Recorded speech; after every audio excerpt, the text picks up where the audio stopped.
Lucas 5, verso 1 diz: certo dia Jesus estava perto do lago de Genezaré e uma multidão o comprimia de todos os lados para ouvir a palavra de Deus. Viu à beira do lago 2 barcos que haviam sido deixados ali pelos pescadores que estavam lavando as suas redes. Entrou em um dos barcos, o que pertencia a Simão, e pediu-lhe que afastasse um pouco da praia. E então sentou-se do barco, ele ensinava ao povo. E tendo acabado de falar, disse a Simão: vá para onde as águas são mais fundas, e a todos lancem as redes para a pesca. Simão respondeu: mestre, esforçamo-nos a noite inteira e não pegamos nada. Mas porque és tu quem está dizendo isto, vou lançar as redes. E quando o fizeram, pegaram tal quantidade de peixes que as redes começaram a rasgar-se. E então fizeram sinais aos seus companheiros no outro barco para que viessem ajudá-los. E eles vieram e encheram ambos os barcos ao ponto de começarem a afundar. E quando Simão Pedro viu isso, prostrou-se aos pés de Jesus e disse: afasta-te de mim, Senhor, porque sou um homem pecador. Pois ele e todos os seus companheiros estavam perplexos com a pesca que havia sido feita, como também Tiago e João, os filhos de Zebedeu, sócios de Simão. E Jesus disse a Simão: não tenha medo, de agora em diante você será um pescador de homens. E eles então arrastaram os seus barcos para a praia, deixaram tudo e o seguiram. Senhor, essa é a tua palavra. Nós te agradecemos, ó Deus, porque um dia o Senhor levantou homens na história para inspirar, ó Deus, por meio da ação do teu Espírito, para que esses homens escrevessem a palavra. Inspirados, esses homens falaram, ó Deus, a respeito do teu reino, da tua vontade, aplicaram a tua lei, Senhor, a governos, a nação de Israel. E hoje, Senhor, aqui reunidos nessa noite, nós dependemos da ação desse mesmo Espírito para podermos entender a tua palavra. Senhor, nós reconhecemos que o que precisamos não é apenas de informação intelectual. Nós precisamos de transformação de vida. Nós precisamos de transformação de caráter. Nós precisamos de ter a vida de Cristo plantada em nossos corações. E para isso nós carecemos da ação do teu Espírito Santo. E é por isso que oramos, para que enquanto a palavra é pregada, o Senhor nos dê olhos para ver, ouvidos para ouvir, e um coração sensível para receber aquilo que o teu Espírito deseja falar aos corações. Oramos, ó Deus, pelo pregador dessa noite. Conceda-lhe autoridade, sabedoria, ó Deus, perspicácia, inteligência, humildade, Senhor, discernimento espiritual, para que ele possa proclamar a tua palavra, ó Deus, de maneira ousada, intrépida, fiel ao Senhor, e que ao sairmos daqui possamos ter a certeza de que ouvimos a tua voz e de que fomos transformados. Nós oramos nessa noite, agradecidos em o nome de Jesus Cristo, e quem crê diga amém.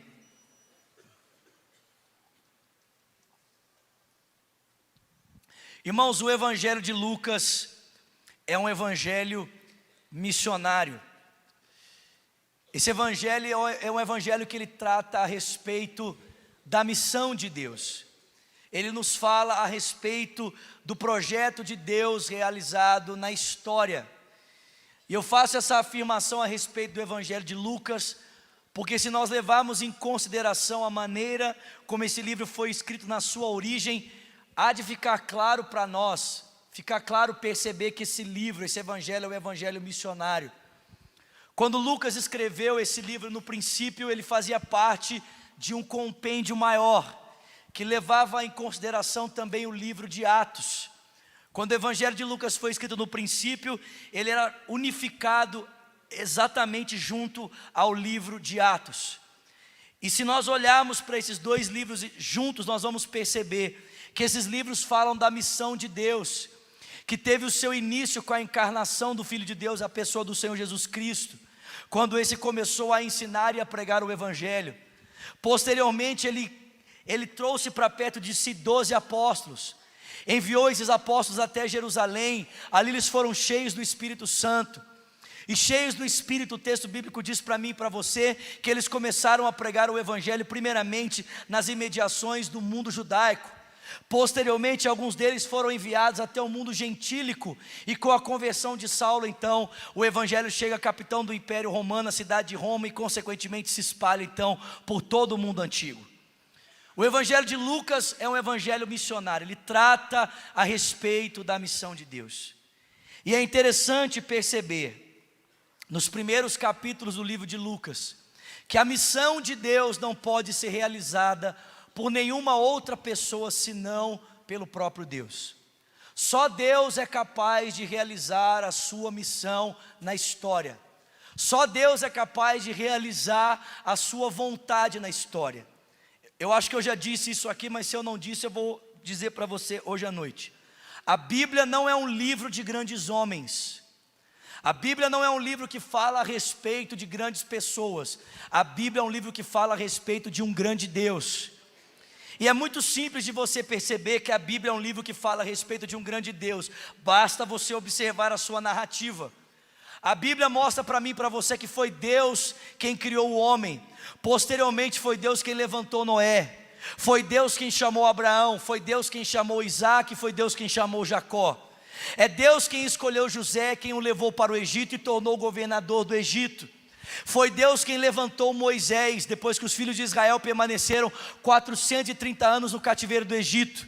E é através das mãos de Moisés que Deus libertou os filhos de Israel e os conduziu por 40 anos no deserto.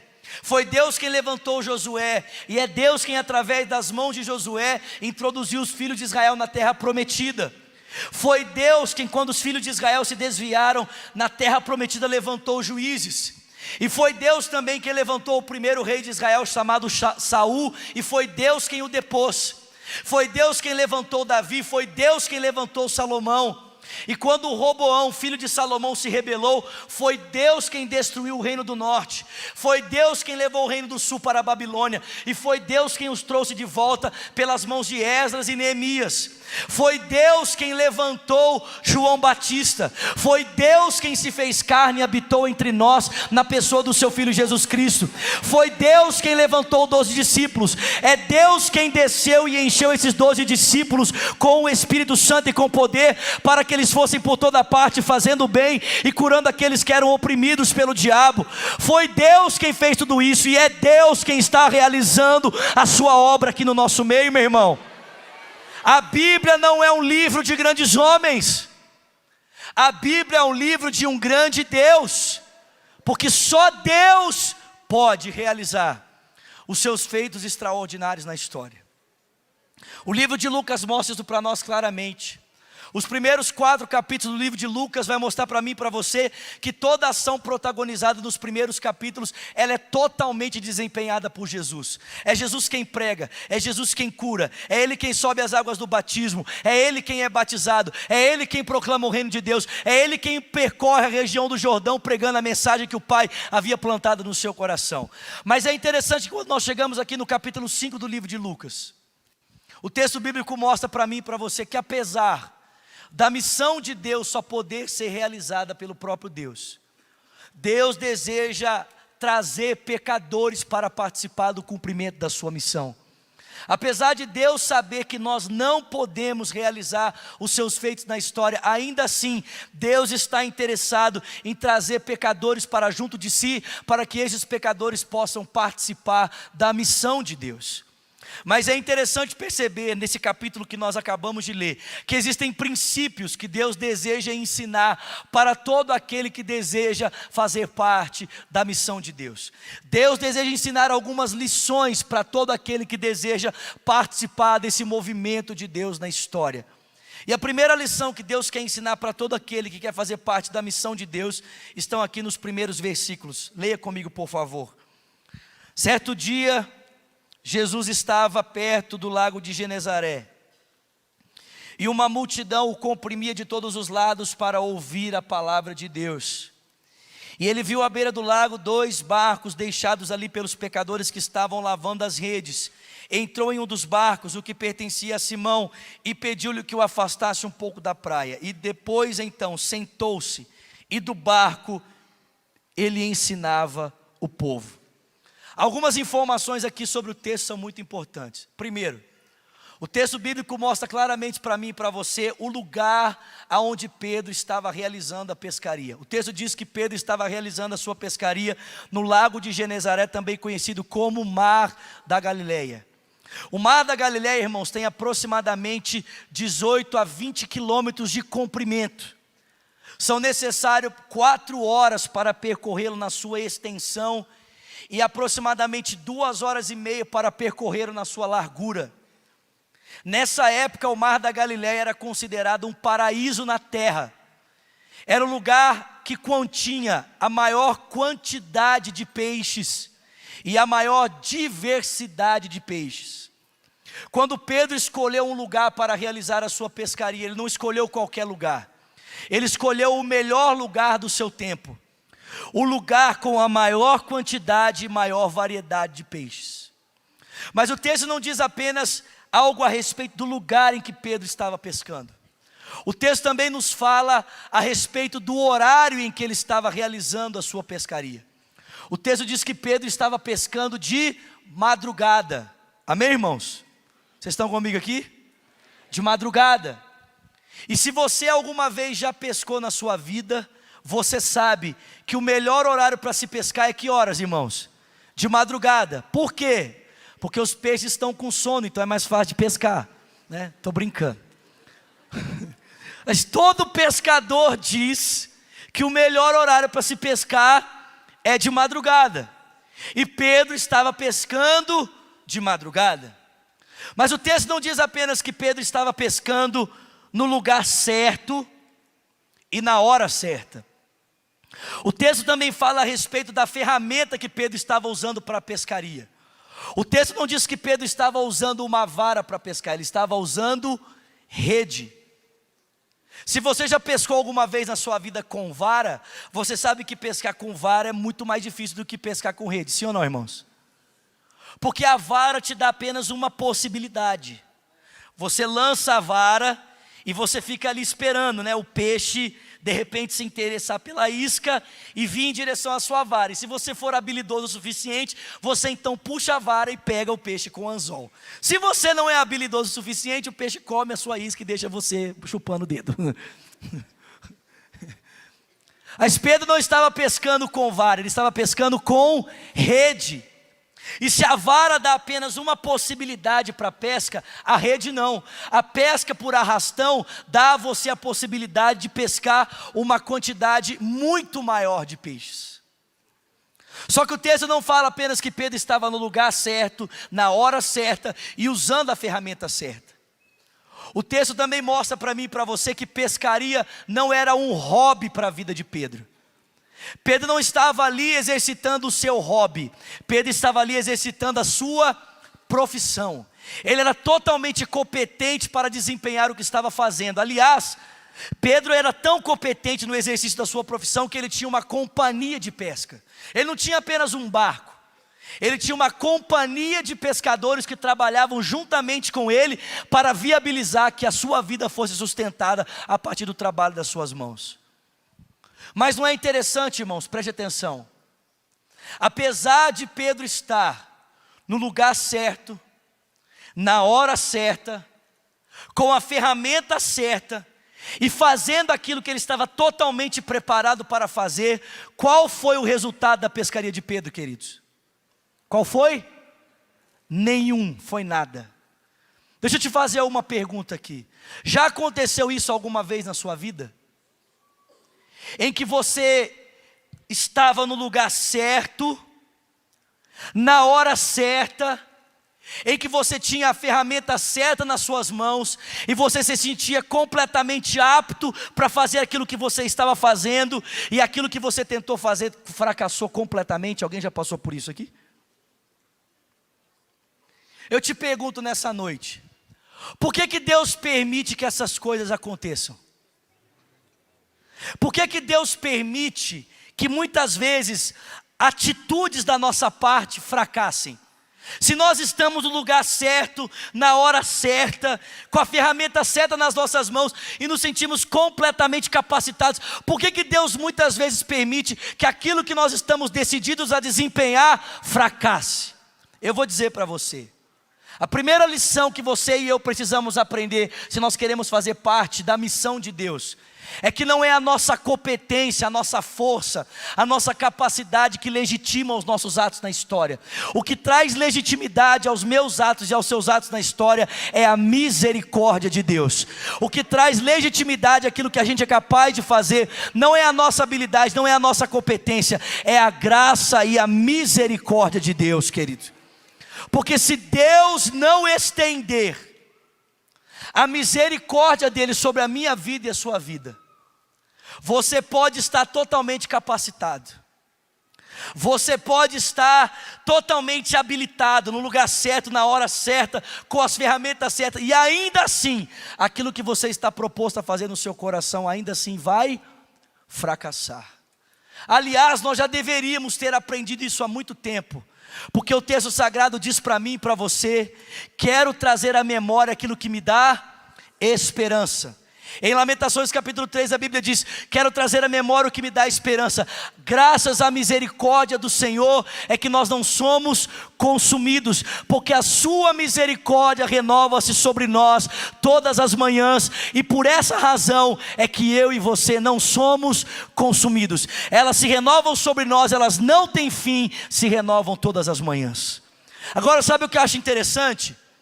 É que a mesma palavra usada aqui para misericórdia é a mesma palavra usada no original para mulher grávida. A mesma palavra. A mesma palavra que Jeremias usa para dizer a misericórdia de Deus se renova sobre nós todas as manhãs, é a mesma palavra usada para dizer a respeito de uma mulher grávida. É como se Jeremias estivesse dizendo assim: Deus fica grávido de mim e de você todas as manhãs, e essa é a razão de nós não sermos consumidos. Agora, você já olhou para uma mulher grávida alguma vez na sua vida? Quando você olha para uma mulher grávida, você descobre que todas as condições necessárias para que o bebê que está sendo formado no seu ventre, ele possa existir, ele possa crescer, ele possa se desenvolver e nascer, é dada a ele por causa da sua mãe. É a mãe que proporciona para o seu filho o ambiente necessário, os nutrientes necessários, as condições necessárias para que ele possa se desenvolver, para que ele possa crescer, para que ele possa existir, para que ele possa nascer. O que o Jeremias está dizendo para mim e para você, querido, é que se Deus não prover para mim e para você as condições necessárias para que a gente possa existir, para que a gente possa viver, para que a gente possa se deslocar, para que a gente possa estar de pé, eu e você estamos enrolados, a gente está frito. É a misericórdia de Deus que sustenta a minha vida e a sua vida na história. É a misericórdia de Deus que sustenta os nossos atos na história. E presta atenção, eu não estou dizendo que é a misericórdia de Deus que sustenta os atos dos cristãos na história. Eu não estou dizendo aqui que é a misericórdia de Deus que sustenta os atos daqueles que entregaram a sua vida para Jesus. Eu estou dizendo aqui que não importa se você crê em Deus ou não, se Deus não sustentar a sua vida, meu irmão, você não existe. Se o Espírito de Deus não pulsar o teu coração para que você possa estar vivo, se Deus não soprar em você fôlego de vida, se Deus não sustentar a tua existência, meu filho, você não é capaz de existir. É os atos de Deus, é a misericórdia de Deus que sustenta a minha vida, que sustenta a tua vida. Não é a nossa capacidade, não é a nossa desenvoltura, não é a nossa competência. O que legitima os nossos atos na história é a misericórdia de Deus. Essa é a primeira lição. Quer fazer parte da missão de Deus, querido? Você precisa entender que são os atos de Deus. É a misericórdia de Deus que dá legitimidade aos atos, aos meus atos e os seus atos na história. A segunda lição que nós precisamos aprender está aqui no versículo de número 4. O texto diz: tendo acabado de falar, ele disse a Simão: vá para onde as águas são mais fundas e a todos: lancem as redes para a pesca. Preste atenção, querido. O texto bíblico diz que Jesus estava na beira da praia tentando falar à multidão, mas era impossível ele falar à multidão, porque estava sendo por ela comprimido, e por isso, Jesus pediu a Pedro o seu barco, para que dele ele pudesse falar à multidão, para que ela pudesse o ouvir. Preste atenção, meu irmão. Você não acha impressionante o fato de Jesus Cristo pedir a Pedro a oportunidade para usar o seu barco, para transformá-lo num ponto de pregação? O texto bíblico não diz para mim e para você que Jesus deu uma ordem a Pedro: me dá o seu barco. O texto diz que Jesus pediu a Pedro. A palavra usada aqui no original é pedir encarecidamente. É como se Jesus tivesse dito assim para Pedro: será que você poderia, por favor, fazer a gentileza de me emprestar o seu barco, para que dele eu possa falar às pessoas à beira da praia? Não é impressionante? O Rei dos Reis, o Senhor dos Senhores, aquele que tem todo o poder, é dono de tudo e da história, ao invés de se aproximar de Pedro e dizer: Pedro, me dá o seu barco, ele pede encarecidamente licença a Pedro. Ele pede a possibilidade de usar o barco de Pedro para transformá-lo num ponto de pregação. A segunda lição que eu e você precisamos aprender aqui, querido, se nós queremos fazer parte da missão de Deus, é que não existe nada na sua vida e na minha vida que Deus não possa usar a fim de glorificar o nome dEle. Não existe nada. Deus pode usar qualquer coisa na minha vida e na sua vida, inclusive a nossa vida profissional. Deus pode usar qualquer coisa na tua vida, qualquer coisa na minha vida, para glorificar o nome dEle. Presta atenção, querido. Jesus usou o barco de Pedro. Ele transformou o barco de Pedro em um ponto de pregação. Ele deu um novo sentido, um novo significado à profissão de Pedro. Mas sabe qual é o problema? O problema é que a maior parte de nós tem a tendência de pensar a vida como uma dualidade.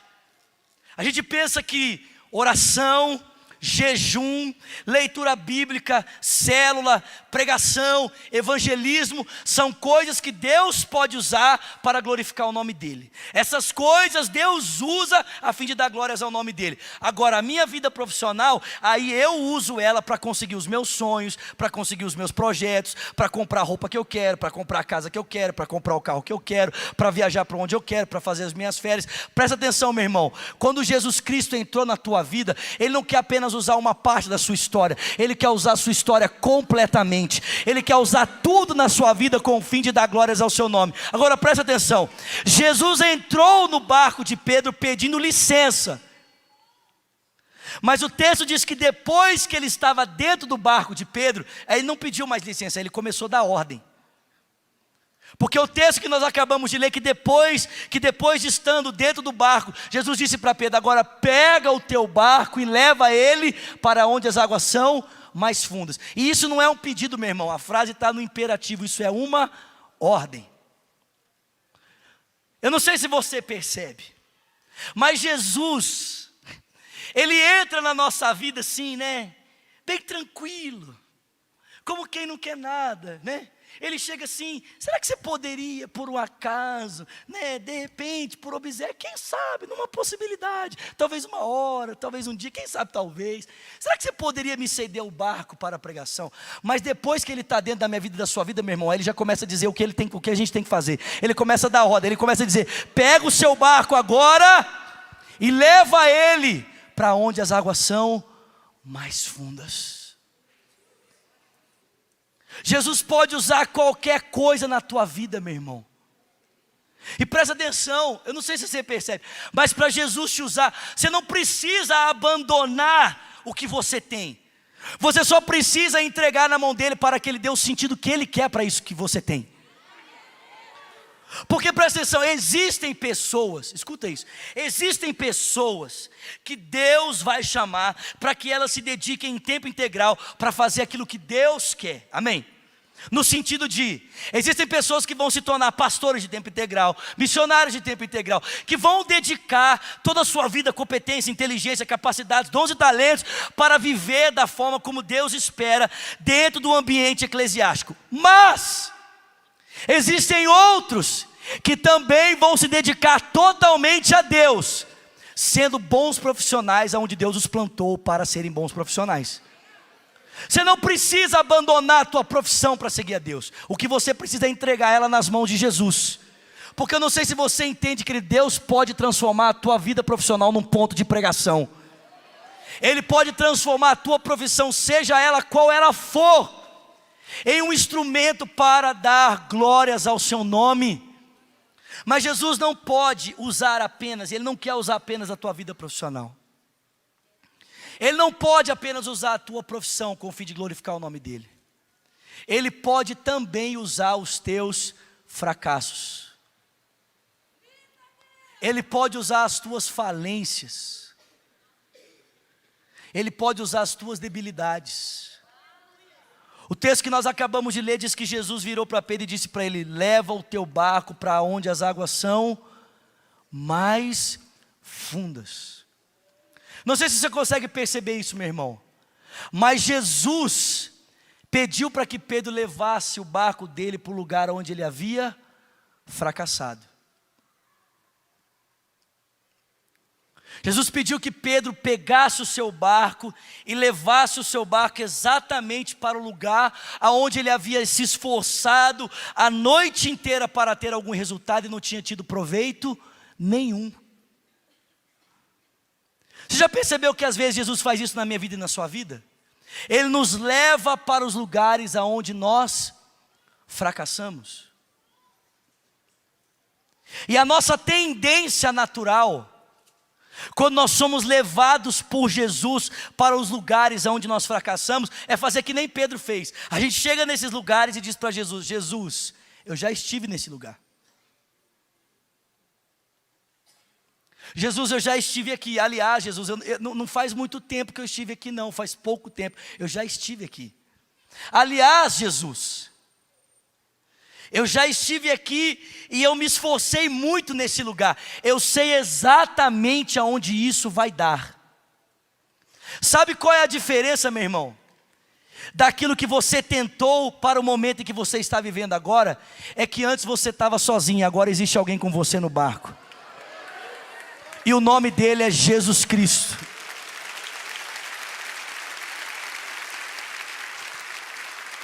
Jesus levou Pedro para o lugar do seu fracasso, para o lugar da sua falência, e disse para ele: Pedro, lança as tuas redes agora. Agora, meu irmão, presta atenção. Você acha que essa foi a única vez que Jesus Cristo levou Pedro para o lugar da sua falência, para o lugar do seu fracasso? Você acha que essa foi a única vez que Jesus levou Pedro para o lugar onde ele havia sucumbido? Quando você abre a sua Bíblia em Mateus capítulo 14, você descobre que depois de Jesus ter multiplicado pães e peixes, ele ouve a notícia a respeito da morte de João Batista e ele decide retirar-se para ter um tempo de oração. Mas antes ele diz para os seus discípulos: passem para outra margem. E o texto bíblico diz para mim e para você que era por volta de 3 horas da madrugada. Que hora, irmãos? Eles estavam cruzando qual mar? O mar da Galileia. Olha que coisa interessante, de madrugada cruzando o mar da Galileia. Esse cenário é interessante, não é, irmãos? Alguém já ouviu esse cenário aqui em um outro lugar? O texto bíblico diz que eles passaram a ser afligidos por uma forte tempestade e começaram a desesperar-se da sua vida, ao ponto de pensarem que eles não iam conseguir chegar do outro lado. E o texto bíblico diz que foi nesse momento, por volta das 3 horas da madrugada, enquanto uma tempestade assolava o barco dos discípulos, que Jesus se dirigiu a eles andando por sobre o mar. E o texto bíblico diz que os discípulos, observando o mestre andando por sobre as águas, desesperaram, pensando que ele era um fantasma, e começaram a gritar de medo. Ah! Se desesperaram. E o texto bíblico diz que, desesperados por pensarem que era um fantasma, eles ouviram Jesus dizer: não tenham medo, sou eu. À medida em que os discípulos ouviram aquilo, o texto bíblico diz para mim e para você, que Simão Pedro levantou-se no barco e disse: Senhor, se és tu mesmo, manda-me ir ter contigo por sobre as águas. E o texto diz que Pedro então tira o seu pé do barco, e ele começa a caminhar por sobre as águas na direção de Jesus. Mas a Bíblia diz que, atentando ele para o forte vento e para a intensidade da tempestade, ele teve medo e ele começou a naufragar. E o texto diz que, naufragando ele naquela tempestade, ele estende a sua mão e ele grita: Jesus, socorre-me. O Filho de Deus se aproxima dele, e o texto diz que Jesus o toma e pega no colo. Sim ou não, irmãos? Jesus o toma e coloca nas costas. Sim ou não, irmãos? Não. A Bíblia diz que Jesus o toma pela mão e o coloca de volta sobre as águas. Jesus colocou Pedro de volta sobre o lugar onde ele havia fracassado. E o texto diz que eles voltaram unidos, juntos para o barco, andando por sobre as águas. Agora, você acha que essa foi a única vez que Jesus levou Pedro para o lugar do seu fracasso? Quando você lê o Evangelho de João, o capítulo de número 13, você descobre que Jesus estava sentado na mesa com os seus discípulos para a última ceia. E Jesus vira para os discípulos e diz para eles assim: olha, um de vocês vai me trair, um de vocês é o traidor. O texto diz que Pedro, só para variar, vira para Jesus e diz: mestre, todos aqui podem trair o Senhor, todos, mas eu jamais vou te trair. Contigo eu irei até a morte. O texto bíblico diz que Judas sai para entregar Jesus por 30 moedas de prata, e Jesus se levanta com seus discípulos e se dirige para o Monte das Oliveiras, para o jardim do Getsêmani, para ali ter um lugar de oração juntamente com Pedro, Tiago e João. E o texto diz que depois de orar por 3 horas na companhia dos seus discípulos, ele se levanta e diz: vamos embora porque o traidor vem. Judas se aproxima de Jesus, dá um beijo na sua face, e Jesus então é entregue nas mãos do sinédrio judaico, da esquadraria de soldados. O texto diz que Pedro, vendo aquilo, puxa uma espada, e ele corta então a orelha do servo do sumo sacerdote. Jesus volta-se para ele e diz: Pedro, guarda a tua espada na bainha, mete a tua espada na bainha, porque aquele que pela espada viver a sua vida, também pela espada ele morrerá. E o texto diz que Jesus se entrega então para ser preso, e quando Pedro vê Jesus se entregando para ser preso, o texto diz que Pedro então passou a segui-lo à distância. E a distância que Pedro, irmão, seguia Jesus era tão longe, que quando Jesus Cristo entrou no pátio do sinédrio, Pedro ficou do lado de fora.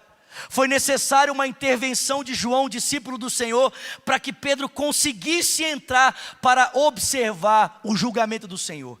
E o texto diz que Pedro então se dirige para junto de uma fogueira, próximo aos soldados, e ali ele observa o julgamento de Jesus Cristo.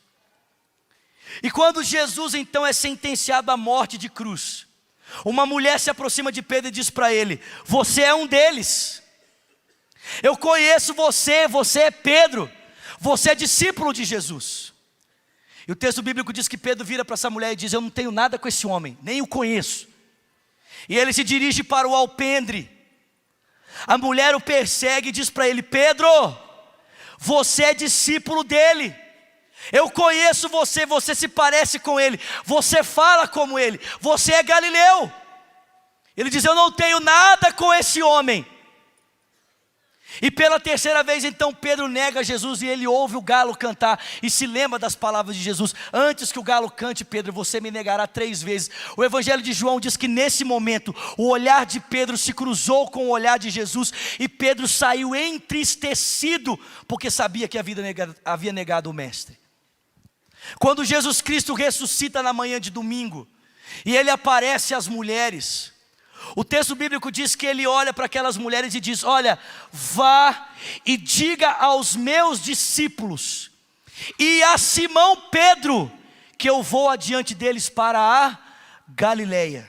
Agora eu te pergunto, por que Jesus disse: vá e diga aos discípulos e a Simão Pedro? Pedro não fazia parte do grupo dos discípulos, porque foi necessário dizer: vá e diga aos discípulos e a Simão Pedro. E eu digo para você, é porque talvez a essa altura, querido, por causa da traição, Pedro nem se considerava mais digno de ser chamado discípulo de Jesus Cristo. Mas o texto bíblico diz que Jesus aparece aos seus discípulos, e durante os 40 dias que ele permaneceu com eles após a ressurreição, houve um momento nesse tempo em que Jesus desapareceu, ele sumiu. E quando Jesus desapareceu, quando ele sumiu, ficou ausente dos discípulos por um tempo. O Evangelho de João diz para mim e para você que Pedro teve uma brilhante ideia diante do desaparecimento de Jesus. Sabe o que Pedro pensou? Sabe o que ele pensou? O que ele pensou? Vão pescar. E quem é que foi com ele? Quem é que foi com ele? Os discípulos. E o texto bíblico diz que eles foram pescar onde, irmãos? Aonde? Aonde? No mar da Galileia. Em qual horário, irmãos? De madrugada. E eles tentaram pescar a noite toda. E qual foi o resultado da pescaria? Nenhum. E o texto diz que ao raiar do dia, um homem se aproxima da beira da praia e diz para eles: e aí, gente? Como é que foi a pescaria de vocês aí? E o texto diz que Pedro responde: não pescamos nada. E aí esse homem vira para Pedro, vira para os discípulos, vira para Pedro e diz: então lança as redes do outro lado. E o texto diz que quando os discípulos lançam as redes do outro lado, as redes se enchem de peixe. E João vira para Pedro e diz: Pedro, é o Senhor que está na beira da praia. E o texto diz que Pedro salta do barco, cinge as suas roupas, e ele caminha na direção de Jesus. E quando ele chega na beira da praia, o texto bíblico diz que Jesus havia preparado uma fogueira com pão e peixe para que eles pudessem se alimentar. Aí o texto diz que Jesus pega Pedro e leva ele para junto da fogueira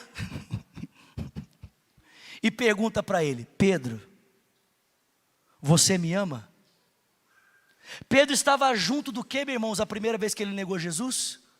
De uma fogueira. Jesus leva Pedro para perto da fogueira e pergunta para ele: Pedro, você me ama, Pedro? E o texto diz que Pedro vira para Jesus e diz: Senhor, tu sabes que eu gosto de ti. O texto diz que Jesus anda mais algum tempo com Pedro e vira para ele novamente e pergunta: Pedro, você me ama, Pedro? E o texto diz que Pedro vira para Jesus e diz: Senhor, tu sabes que eu gosto de ti. E pela terceira vez Jesus pergunta para Pedro: Pedro, tu me amas? Quantas vezes Pedro negou Jesus, meu irmão? 3 vezes. E 3 vezes ele é interrogado pelo Filho de Deus: Pedro, tu me amas? E o texto diz que pela terceira vez, quando Jesus interrogou Pedro, seu coração se entristeceu, porque ele lembrou-se das palavras do mestre, e ele disse: Senhor, tu sabes de todas as coisas, tu sabes que eu te amo. Presta atenção, meu irmão. Jesus não apenas pode usar a tua vida profissional para glorificar o nome dele, ele pode usar os teus fracassos. Você não precisa ficar tentando esconder a tua história do Filho de Deus, esconder as tuas mazelas do Filho de Deus. Em 2 Coríntios capítulo 12, o apóstolo Paulo diz que o poder de Deus se aperfeiçoa na nossa fraqueza. Que quando nós somos fracos, debilitados, incapazes, impotentes, quando nós não damos conta, o poder dele se aperfeiçoa na nossa fraqueza, porque quando nós somos fracos, ele é forte. Jesus pode usar qualquer coisa na sua vida. Ele pode usar tanto a tua vida profissional, como ele pode usar também os teus fracassos. E o texto bíblico vai dizer para mim aqui e para você no Evangelho de Lucas, no capítulo 5, que quando Pedro viu as redes começarem a se encher de peixes diante da palavra de Jesus, eu já estou encerrando. O texto bíblico diz que o coração dele foi tomado de temor. Diga comigo, temor. Você não acha interessante, meu irmão? O texto bíblico não diz para mim e para você que diante das redes cheias, Pedro vibrou de alegria. O texto não diz assim: e vendo as redes cheias, Pedro saltou de alegria dizendo: uhul, que maravilha, minhas redes estão cheias, meu negócio está garantido, tenho sustento para toda semana. Não, o texto bíblico diz que diante do milagre da pesca, o coração de Pedro se encheu de temor. E ele saltou do seu barco dizendo: Jesus, afasta-te de mim, Senhor, afasta-te de mim, porque sou um homem pecador. O que está acontecendo aqui, irmãos? Por que Pedro está tendo essa reação diante do milagre? Porque essa não foi a primeira vez que Pedro havia se encontrado com Jesus Cristo. Já haviam outros momentos que Pedro havia se encontrado com Jesus e ele ainda não havia sido impactado da forma como ele está sendo impactado. O que está acontecendo aqui, querido? É bem possível que o primeiro encontro de Pedro com Jesus tenha acontecido no Evangelho de João, no capítulo 1. Quando André, irmão de Pedro, era discípulo de João e ouviu João Batista dizer a respeito de Jesus: eis aí o Cordeiro de Deus que tira o pecado do mundo. E o texto bíblico diz que André então começou a seguir Jesus, e Jesus volta-se para André e diz: o que você está vindo atrás de mim? Ele diz: mestre, quero ouvir onde tu moras. E ele diz: então vem e vê. E o texto diz que André passou então aquele dia juntamente com Jesus, e ao final do dia ele volta para sua casa e diz para Pedro: Pedro, encontramos a salvação de Israel. O texto diz que Pedro vai ao encontro de Jesus e ouve Jesus dizer para ele: a partir de hoje tu não te chamarás mais Simão, mas sim Pedro. Mas o texto diz que ainda assim Pedro seguia Jesus à distância. O segundo encontro de Jesus com Pedro provavelmente aconteceu em Marcos capítulo 2, na sinagoga de Cafarnaum. O texto diz que Jesus no sábado sobe à sinagoga para pregar o evangelho. E quem é que está participando do culto? Quem está lá participando do culto? Quem? Pedro. E ele vê Jesus pregar a palavra, ele vê Jesus expulsar um demônio, e quando o culto da sinagoga termina, é meio-dia, e Pedro chama Jesus: vamos lá, Jesus, almoçar na minha casa, almoçar na casa da minha sogra, aleluia. E aí Jesus chega na casa da sogra de Pedro para almoçar e descobre que a mulher está doente, não tem comida. O que Jesus faz? Ele cura a sogra de Pedro e diz: agora levanta e vai cozinhar, minha filha. Levanta e vai fazer a boia. Mas o texto diz que ainda assim Pedro seguia Jesus à distância.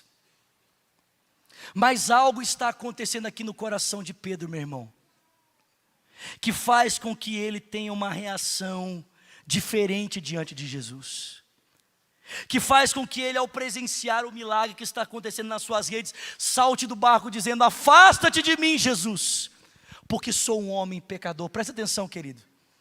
Nessa época só tinha duas formas de uma pessoa entender que era um pecador. A primeira era quando a pessoa lia a lei de Moisés. Quando a pessoa lia a lei de Moisés, a lei denunciava o seu pecado, e portanto a pessoa tinha consciência de que ele era um pecador, que precisava da graça e da misericórdia de Deus, e portanto precisava subir ao templo para oferecer um sacrifício para perdão dos seus pecados. A segunda maneira que a pessoa tinha consciência dos seus pecados nessa época era quando as pessoas tinham um encontro frente a frente com Deus. Quando as pessoas se encontravam face a face com Deus. Como Isaías no capítulo 6, no ano em que morreu o rei Uzias, eu vi o Senhor assentado sobre um alto e sublime trono, e as orlas do seu manto enchiam o templo. Querubins estavam por cima deles, serafins estavam por cima deles, cada um deles tinha 6 asas, com 2 cobriu o rosto, com 2 cobriu os pés, com 2 eles voavam, e eles rodeavam o trono de Deus, dizendo que Ele é santo, santo, santo, Ele é o Senhor dos exércitos, toda a terra está cheia da sua glória. A base do limiar se moveu com a voz do que clamava, a casa se encheu de fumaça, e eu disse: ai de mim, porque estou perdido. Porque sou um homem de lábios impuros, habito no meio de um povo de impuros lábios, e os meus olhos viram o Rei, o Senhor dos exércitos. Ou como Moisés, que ao contemplar a sarça pegando fogo, ouviu a voz de Deus dizer a ele: tira a sandália dos teus pés, porque o lugar em que você está pisando é terra santa. Ou como os filhos de Israel, que ao virem a presença de Deus no monte Sinai, disseram a Moisés: fale Deus com você e você fale a nós, porque quem é que pode subir para ver a Deus? Ou como Gideão, que ao contemplar o anjo do Senhor disse: eu morrerei, porque vi a face de Deus. O que está acontecendo com Pedro aqui, querido? É que ele está sendo invadido pelo senso do divino. Ainda que Pedro não tivesse a completa consciência de que diante dele estava o próprio Deus, o Filho de Deus, ainda que com o passar da caminhada ao lado de Jesus, essa consciência fosse aperfeiçoada, ainda assim, nesse momento, o coração de Pedro foi invadido com a certeza de que ele não estava diante apenas de um homem comum, ele não estava apenas diante de um grande mestre. Eu não sei se você percebe, mas o texto começa com Pedro chamando Jesus de mestre, mas termina com Pedro confessando-o como Senhor. Algo está acontecendo no coração de Pedro. Presta atenção, meu irmão. Jesus nunca poderá ser para você apenas um bom mestre da ética e da moral. Nunca. Ou ele é para você verdadeiramente o Filho de Deus, ou ele tem que ser para você o impostor.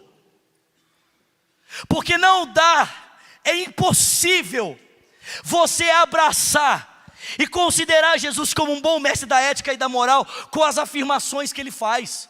Presta atenção. Alguém aqui considera o Henri Cristo um bom mestre da ética e da moral aqui? Alguém? Alguém aqui tem como parâmetro da sua vida de ética e de moral o Henri Cristo? Alguém aqui? Alguém? Graças a Deus, obrigado. Dá um medo fazer essas perguntas. Por que não? Eu vou dizer para você. Porque alguém que afirma ser o Filho de Deus e não é, não dá para se dar credibilidade às palavras dessa pessoa. Não dá para você dar credibilidade a alguém que afirma ser Deus. Não dá para você abraçar o parâmetro de moralidade dessa pessoa que afirma ser Deus não sendo Deus. Ou Jesus para você é o Filho de Deus, verdadeiro Deus encarnado, ou você é invadido pelo senso do divino, a fim de que o teu coração se incline ao senhorio de Cristo, meu irmão. Ou Jesus para você nunca será um grande profeta, nunca será um bom mestre da ética e da moral. Jesus não quer ser um bom profeta para mim e para você. Ele não quer ser um santo milagreiro. Ele não quer ser apenas um bom mestre da ética e da moral. Ele é o Rei dos reis, Ele é o Senhor dos senhores, e diante dele nós precisamos de ser invadidos com o peso de sua glória, a fim de que o nosso coração seja inclinado a Ele, para que nós possamos entregar definitivamente a nossa vida nas suas mãos. O Pedro disse: Senhor, afasta-te de mim, eu sou um pecador. Se esse homem é capaz de, com a sua palavra, ordenar até mesmo aos peixes do mar, ele deve ser diferente. Ele não é apenas um bom mestre, ele é divino. Há algo divino na vida dele. E sabe o que eu acho interessante para nós encerrarmos aqui, para nós tomarmos a ceia do Senhor essa noite? Sabe o que eu acho interessante? É que quando Pedro disse para Jesus: afasta-te de mim que eu sou um pecador, Jesus não falou para ele assim: calma Pedro, respira, está tudo bem, fica tranquilo Pedro, né? Não precisa ir para esse extremo, Pedro. Respira Pedro, está tudo certo. Você consegue perceber, meu irmão, que Jesus não falou para Pedro assim: Pedro, fica tranquilo, Pedro. Não, Pedro, não precisa, Pedro, é demais, está demais. O texto bíblico diz pelo contrário, quando Pedro disse: sou um pecador, Jesus falou para ele: é isso mesmo que você é, Pedro. É exatamente isso que você é. Você é um pecador, Pedro. Você chegou no ponto que você precisava chegar, Pedro.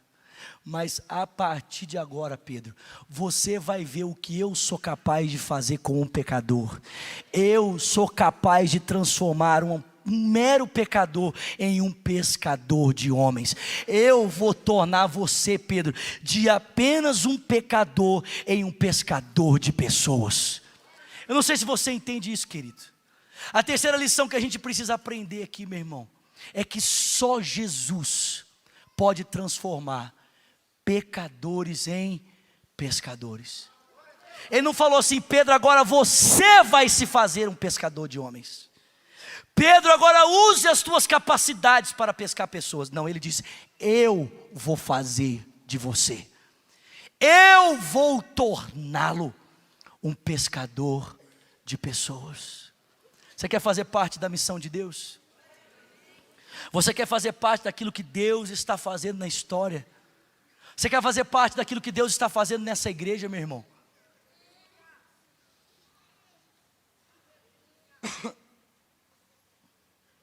Você quer fazer parte do que Deus quer fazer em Lagoinha para esse tempo?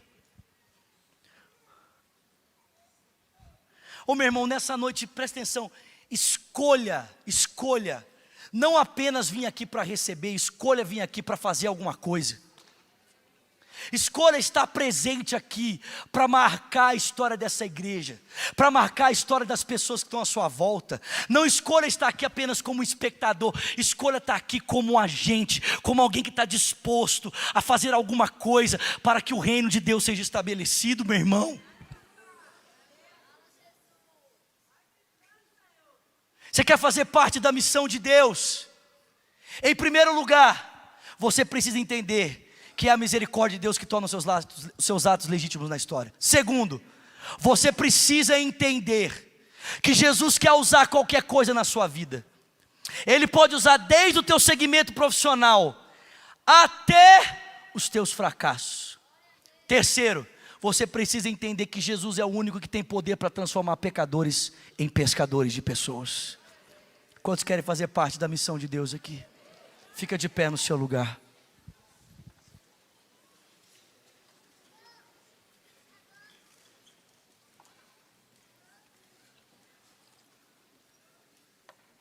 Coloque as suas duas mãos sobre o seu coração.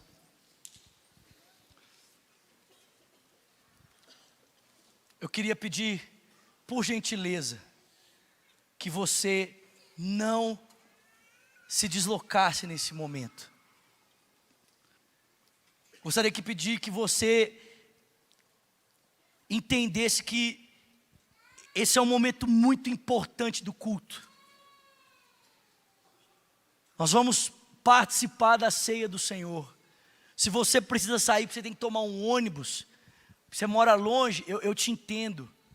Vai na paz, vai na graça. Mas se você não precisa sair, fica paradinho no seu lugar. São 10h30 agora. Agora é 10h30, meu irmão. Eu vou passar 5 minutos do horário.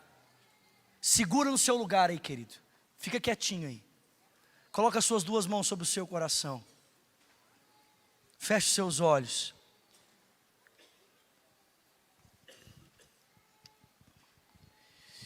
E ore comigo dizendo: Senhor Jesus, nessa noite eu decido fazer parte da tua missão.